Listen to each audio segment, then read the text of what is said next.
எல்லோருக்கும் வணக்கம். Welcome to my channel Mrs know it all.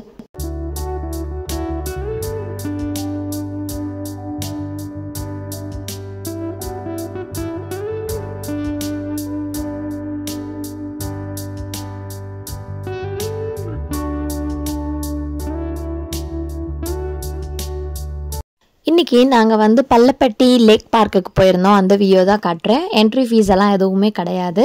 நல்ல பயங்கரமான வாஸ்ட் ஏரியா. அங்கே பாருங்கள், லேக் அங்கே இருக்குது. லேக்கை சுற்றி இந்த பார்க் இருக்குது. எவ்வளோ பேர் வேணாலும் அட் அ டைமில் அங்கே உட்காந்து பிள்ளைங்களை கூட்டிகிட்டு போகலாம். அங்கே இருக்கலாம், அக்காமடேட் ஆகும் அந்த இடம். ஆக்சுவலாக இதுதான் ஆக்சுவலி லேக். அங்கே ரொம்ப தண்ணி இல்லை, கொஞ்சம் இருக்குது. பட் ஈவினிங் அந்த டைம் எல்லாம் ஏர்லி மார்னிங் கூட ஓப்பன் ஆகுது அப்படின்னு சொன்னாங்க செக்யூரிட்டிஸ் எல்லாம். நீங்கள் ஒரு என்ன சொல்கிறது, ஃபிட்னஸ் ஃப்ரீக் அப்படின்னா அந்த இடத்துக்கு போகலாம் தாராளமாக. அந்த காற்றோட நல்லா ஜிலுன்னு இருக்குது அந்த இடமே. ஆக்சுவலாக நாங்கள் நைட் போயிருந்தோம். விளையாடுறதுக்கு அங்கே சின்ன பசங்க விளையாடுறதுக்கு அவ்வளோ இருக்குது. சின்ன பசங்க மட்டும் இல்லை, நம்மளே ஒரு ஃபுல் வாக் அந்த ஏரியா சுற்றி ஒரு வாக் பண்ணிவிட்டு எக்ஸசைஸ் பண்ணுறதுக்கு நிறைய எக்யூப்மெண்ட்ஸும் வச்சுருக்காங்க. நான் இப்போ தான் ஃபர்ஸ்ட் டைம் அந்த பார்க்குக்கு போகிறேன். ஸோ லிட்டில் எக்ஸைட்மெண்ட் தான். ஸ்லைடு, சின்ன பசங்க விளையாடுறதுக்கு ஸ்லைடு எல்லாமே இருக்குது. அடிஷ்னலாக ரொம்ப அமேசிங்கான திங் என்னன்னு பார்த்தீங்கன்னா, நம்ம எக்ஸசைஸ் பண்ணுறதுக்கு தேவையான நிறைய திங்ஸும் இருக்குது. அதுவுமே எனக்கு ரொம்ப பிடிச்சிருந்ததுன்னு வச்சுக்கோங்களேன். சாய்க்கு ஸ்லைட் பண்ணுறது ரொம்ப பிடிக்கும். அவன் செம குஷி ஆகிட்டான் அந்த ஸ்லைடை பார்த்த உடனே. யூஸ்வலாக ஒன்று இருக்கும், இந்த சைடில் 3 இது வச்சுருக்காங்க. அதாவது நிறைய பசங்க வந்திருந்தாலும் ஒன்றுக்கு ஒன்று சண்டை போடாமல் விளையாடுற மாதிரி பெஸ்ட்டாக பர்ஃபெக்டாக பண்ணியிருக்காங்கன்னு வச்சுக்கோங்களேன் பிளானிங்கை.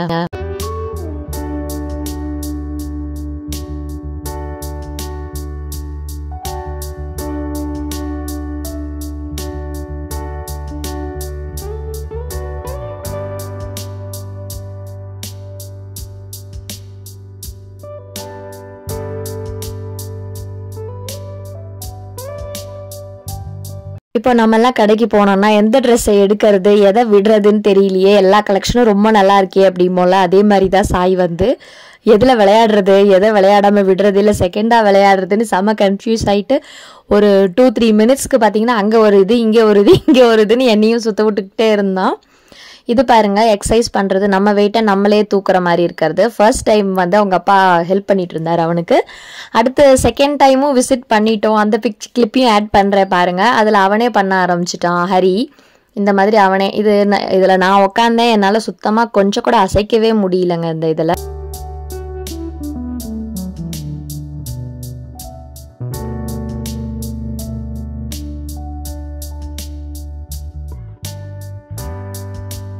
இதெல்லாம் நான் சின்ன வயசில் விளையாண்ட ஞாபகமாக எனக்கு வந்துருச்சு. உள்ளெல்லாம் பூந்து போயிட்டு அப்புறம் மேலே ஏறி நிற்கிறது. அவன் மேலே ஏறி நின்று ஏதோ சாதிச்ச ஃபீலிங்கில் இருந்தான்.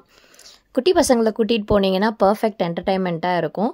அங்கே சேலத்தில் என்னடா பார்க்கே இல்லை, நிறைய பார்க் இல்லை அப்படிங்கிற மாதிரி முன்ன ஃபீல் பண்ணிகிட்டு இருந்த மாதிரி இருந்தது. இப்போ நிறைய வந்திருக்கு. அந்த இடத்துக்கெல்லாம் நாங்கள் போனது பார்த்தீங்களா, அங்கே 2 இருந்ததா, இங்கே ஒரு ஸ்லைடு, ஏகப்பட்ட ஸ்லைடு வச்சுருக்காங்க. அங்கே கூட்டமாக இருக்குன்னா வேறு இடத்துல போய் கூட விளையாண்டுக்கலாம். இந்த இது மட்டும் கொஞ்சம் டைட்டாக இருந்தது. இது நான் ஷார்ட்ஸ் ஆல்ரெடி போட்டிருந்தேன், நீங்கள் பார்த்துருக்கீங்க அப்படின்னு நினைக்கிறேன். இதுதான் அதான் பர்ஃபெக்டாக ஒரு ஃபுல் வாக் நீங்கள் போய் வந்துட்டீங்க அப்படின்னா, சைக்கிளிங் பண்ணணும் அப்படின்னா சைக்கிளிங்கும் நீங்கள் பண்ணிக்கலாம். அங்கே பர்ஃபெக்ட் பிளேஸ் ஃபார் என்டர்டெயின்மெண்ட் அப்படின்னு சொல்லலாம். ஏதாவது செஞ்சு எடுத்துகிட்டு போயிட்டு உட்காந்து சாப்பிட்றது அந்த மாதிரியும் நீங்கள் வேணும்னா என்ஜாய் பண்ணிக்கலாம். சாய் நானும் பண்ணுறேன் அப்படின்ட்டு இருந்தான். ஆனால் அவனுக்கு ஆக்சுவலி எட்டாது இல்லையா, இது ரியல் சைக்கிள் அந்த ஸ்பேஸிங்லேயே இருக்கிறதுனால இவன் குட்டி பையங்கனால பண்ணல.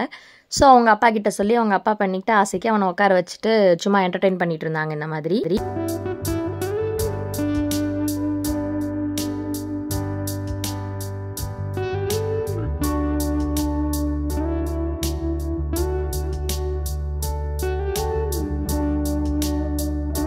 அங்கேயே சும்மா ஒரு குகை மாதிரி ஒரு செட்டப் போட்டு யானை வச்சுருந்தாங்க. 2 யானை, இந்த சைடும் அந்த சைடும். நிறைய அனிமல்ஸ் இருக்க மாதிரி நல்லா இருந்தது. பட் அந்த யானையெல்லாம் கொஞ்சம் உடஞ்சி போயிடுச்சு, டேமேஜ் ஆகிருக்கு. இதுக்கு டஸ்கோ ட்ரங்க்கோ ஏதோ உடஞ்சி கொஞ்சம் இதாக இருந்தது. பட் பார்க்குறதுக்கு தூரத்துலேருந்து பார்த்தா ரியல் எலஃபென்ட் மாதிரியே இருந்ததுங்க. பிளாஸ்டர் ஆஃப் பாரிஸில் தான் பண்ணியிருக்காங்க போல இருக்கு. இங்கே பாருங்கள், நான் கிண்டல் பண்ணிட்டு இருந்தேன், மேலே ஒரு மங்கி கீழே 2 மங்கீஸ் அப்படின்னு சொல்லிட்டு. ரொம்ப நல்லா இருந்தது. பிள்ளைங்களுக்கு என்டர்டைன்மெண்ட்டாக இருக்கும். வீக்லி ஒன்ஸ் போனோம் அப்படின்னா அவங்க என்ஜாய் பண்ணுவாங்க. இந்த இடம் தான் அந்த வாக்வே. இதுலேயே நடந்து போய்க்கலாம் டிஸ்டர்ப் பண்ணாமல். இல்லை உள்ளுக்குள்ளே நடக்கிறனா உள்ளே மண் பீச்செலாம் இருக்கும் இல்லையா, அந்த மாதிரி மண் இதெல்லாமே இருக்குது. So that's it. இன்றைக்கி இதுதான். இதில் ஒரு என்ன சொல்கிறது யூஸ்ஃபுல்லான திங்ஸுமே உங்களுக்கு கிடச்சிருக்காது. Just entertainment. நாங்கள் போயிட்டு வந்தோம். இது உங்களில் எத்தனை பேருக்கு முன்னாடியே தெரியும் அப்படின்னு சொல்லுங்கள். எனக்கு இப்போ ரீசெண்டாக தான் தெரிஞ்சுது. இந்த வீடியோவை இவ்வளோ பொறுமையாக பார்த்ததுக்கு நன்றி.